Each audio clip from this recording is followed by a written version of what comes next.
এখন তো আঙুরের সময়, কোন আঙুর আপনার জন্য ভালো, সবুজ নাকি কালো? আপনি কি কনফিউজড?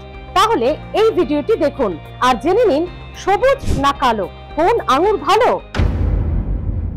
সবুজ এবং কালো বাজারে দুই ধরনেরই আঙুর রয়েছে। কেউ বলেন সবুজ আঙুর ভালো, কেউ বলে কালো আঙুর ভালো। তবে আপনার জন্য কোনটা ভালো?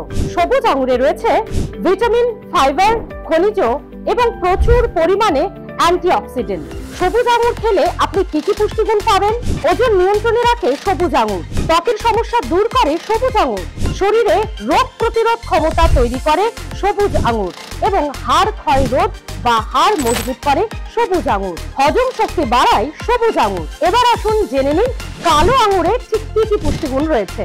কালো আঙুরে রয়েছে vitamin, manganese, antioxidant, fibre, potassium. এবং কালো আঙুর খেলে আপনি যে যে পুষ্টিগুণ পাবেন, ডায়াবেটিস নিয়ন্ত্রণে রাখে কালো আঙুর, হার্ট অ্যাটাকের ঝুঁকি কমিয়ে দেয় কালো আঙুর, বুদ্ধির বিকাশ করে কালো আঙুর, শরীরে রোগ প্রতিরোধ ক্ষমতা গড়ে তোলে কালো আঙুর এবং ত্বকও ভালো রাখে কালো আঙুর।